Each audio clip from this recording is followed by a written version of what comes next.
ce premier stage de l'année, on a voulu élargir le groupe.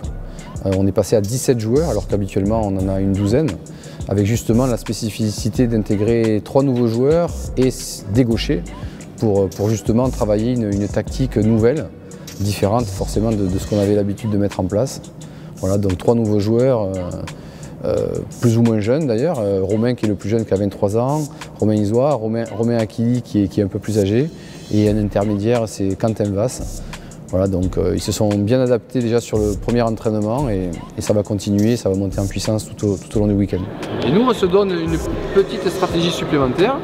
On a un droitier, on a un gaucher. On n'avait pas forcément de manque, on avait des gauchers, mais on a souhaité mettre en place des gauchers attaquants, donc pour se rajouter une stratégie supplémentaire en plus de nos attaquants droitiers. Voilà, donc c'est un travail qu'on a mis en place depuis ce matin, qu'on va essayer de faire perdurer pour voir si c'est plus avantageux ou s'il y a plus d'inconvénients. Donc c'est pas sûr que ce soit une stratégie à long terme, mais en tout cas il faut qu'on fasse des tests pour voir si ces joueurs-là sont en capacité de s'adapter à notre plan de jeu. Mais le double, c'est le jeu où on est le plus complet en défense, en récep, en attaque. Donc tout ça, il faut qu'on le bosse. Ça nous rajoute une tactique. Jusqu'à présent, on avait essentiellement des droitiers attaquants, même si la plupart des joueurs, bien sûr, savent attaquer. Là, on se rajoute une contrainte avec la possibilité avec des attaquants gauchers. Donc il y a des avantages, forcément, mais il y a aussi des inconvénients puisque nos attaquants droitiers doivent s'adapter à l'intégration d'un nouveau joueur gaucher.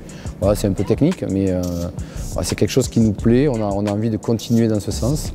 Donc ça demande des entraînements et des entraînements, voilà, des répétitions, voilà, avec énormément de détails jusqu'à ce qu'on trouve la bonne solution, si on la trouve. Voilà. Ce n'est pas quelque chose qu'on va faire obligatoirement, mais on a besoin de le mettre en situation pour voir si notre idée fonctionne. Donc l'idée c'est que les deux soient écartés pour que le contreur se dise, alors soit il va faire le choix, il va dire lui j'y vais, toi tu auras le champ libre. Si on arrive à faire ça, c'est magnifique. Lorsqu'il y a un contreur en triple, s'il a face à lui un attaquant droitier et un attaquant gaucher, il va falloir qu'il fasse un choix à un moment donné. Donc s'il fait le bon choix, écoute, on fera avec, mais s'il fait le mauvais choix, ça veut dire que tout le terrain est libre pour l'attaquant qui va recevoir le ballon. Donc c'est un peu comme au volleyball, il faut qu'on trouve plusieurs tactiques et plusieurs stratégies pour justement avoir une palette beaucoup plus importante et rajouter des cordes à notre arc pour essayer de performer le plus loin possible. Vous avez entre guillemets l'obligation de faire la meilleure construction possible, sachant que le contreur va disparaître. Technico-tactique, c'est le résumé du footnet en fait, parce que notamment en triple, il ne faut pas croire, hein, on n'est pas là juste pour envoyer des ballons, il y a tout un côté tactique qui est mis en place.